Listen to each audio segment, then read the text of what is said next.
So Peter was beaten up while doing Uber.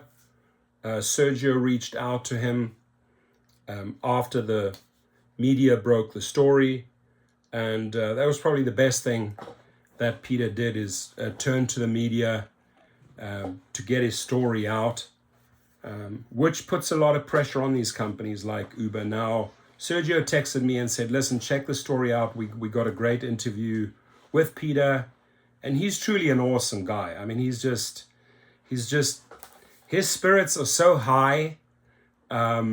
He's 70 years old, and he's out there hustling, making money. And this happened to take place like right here in LA, in the Hollywood area. And Sergio said, listen, I'm not letting the story go. I'm going to hold these guys accountable. They have to take care of him. And I really like how Sergio stepped up to help this guy.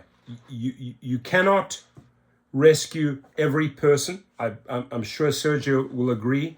You get stories from all around the country.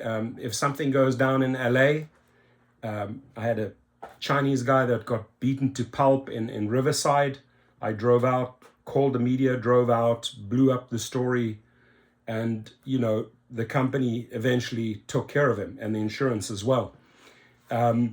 So wherever we can, I think as YouTubers, we'll step in, help, guide, share contacts, share media contacts.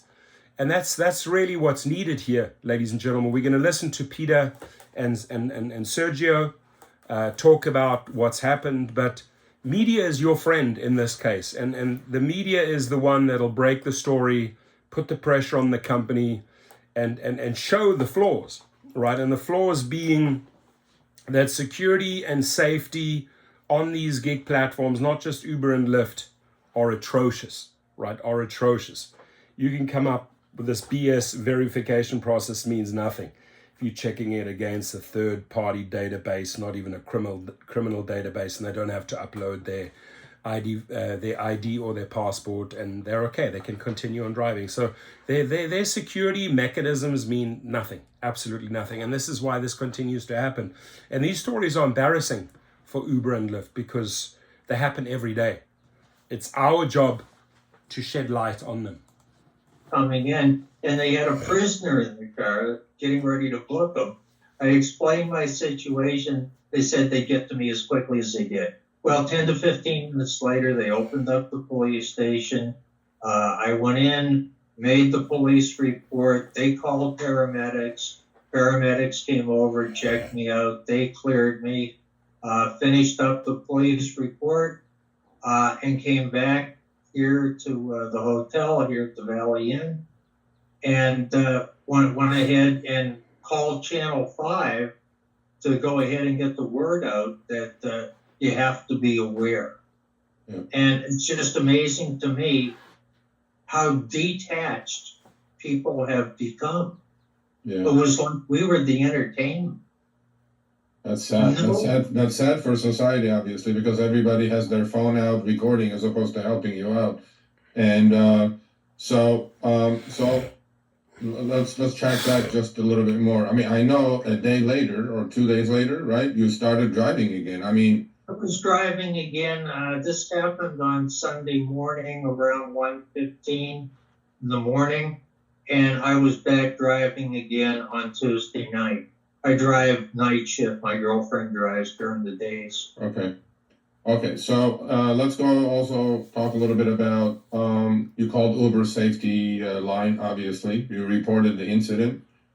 And I saw the email they sent you that they removed this gentleman. This guy's not a gentleman, he's an animal.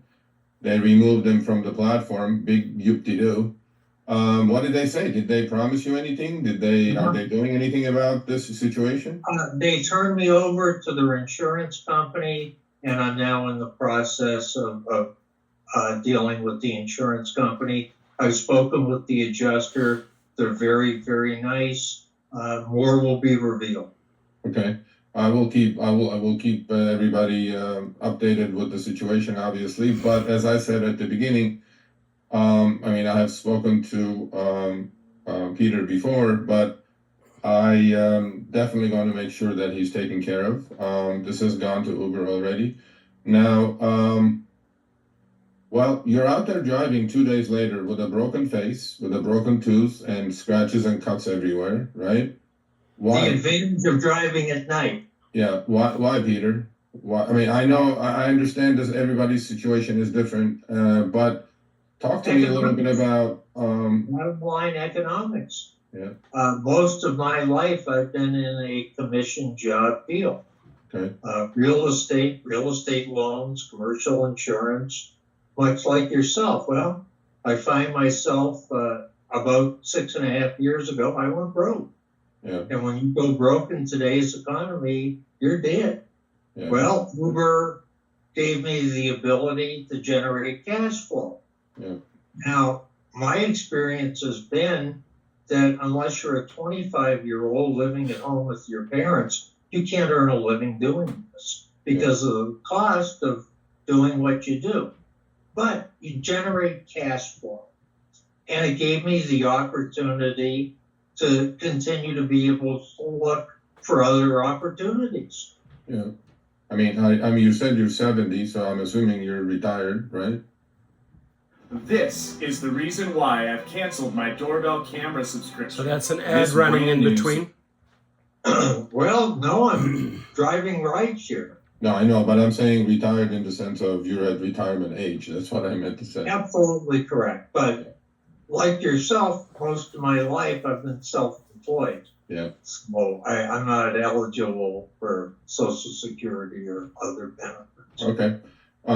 So let's talk a little bit about rideshare, right? Let's talk a little bit about safety issues. Let's talk a little bit about onboarding of passengers without vetting them. You know, I know you have a lot to say, so I'm going to give you the floor, and then This is you important. go right ahead. Well, reality is, in order to be a driver, you have to be vetted. You have to have a vehicle that's capable of fitting the parameters of that rideshare company. Right. You have to have insurance.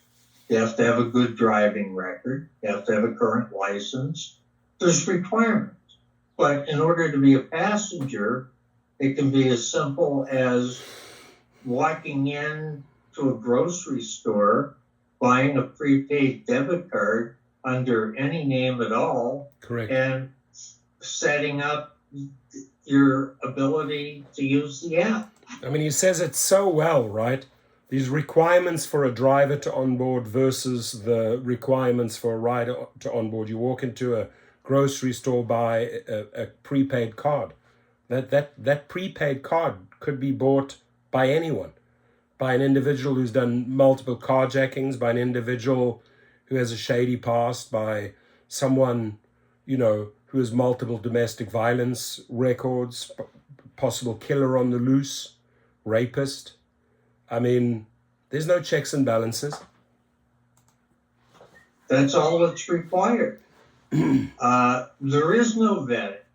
And that's their model. It's understandable. Yeah. But how about, I mean, you know, you said you've been driving for 6.5 years. You have seen the good, the bad, the ugly, right? As far as your earnings. It's the first time I've had any kind of a problem. In over 16,800 rides. Yeah. Most people, they're really glad you're there. Yeah. I think this young man was hallucinating.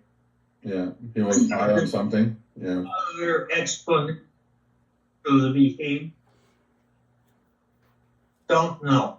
Okay, so nothing like this has happened before out of 17, almost 1,000 trips, right? Correct. Most people just want to get to where they're going in a timely manner. Yeah. That's why they're calling. So if you want to watch the entire video, it's 25 minutes, good 25 minutes. You can learn a lot. You know, good for Peter that he had a run of 16,000 trips and nothing happened. Right. I mean, I've nowhere close to that. Maybe 4,000 Uber trips, and in those 4,000 trips, maybe 5 or 6 incidents. You know, maybe I frequented the wrong areas. But wrong place, wrong time, wrong city, wrong neighborhood, and the shit hits the fan. So I'm really glad that he in some way speaks positively and says nothing has happened to me so far. This is the first time. The guy must have been hallucinating, right? And he'll go into the statistics. Assaults, sexual assaults will go into the statistic. We're never going to know the true numbers. Most of these incidents don't even turn into police reports. That's an important one. If anything like this has happened to you, the first thing you would advise a driver to go and get like an incident report, make a case at the police station, because you might need that report for the insurance, or if you want to sue the company or sue the individual, right? But the main thing here, and I'm going to let you watch the whole video and be the judge. The main takeaway for me is if this happens and you have a newsworthy story, the outlets, the stations will come running immediately once they see the pictures, once they see the blood, once they see the cuts, once they see the bruises. They come. They love the blood, they love the gore. And as horrible as this sounds, it's a good thing to put in front of the public, because we get the chance as a driver to expose the weaknesses of the company, right? And Peter did a good job at this. Sergio did a brilliant job at this. And watch the whole video, like and subscribe to the channel. I'm sure you have. They already have like 170,000 subscribers. But get the story out, right? Get the story out. The more we can put pressure, just like we did yesterday on May Day, multiple cities stood up and protested. Drivers need to turn to the media with these type of stories. Your comments, please. Thank you.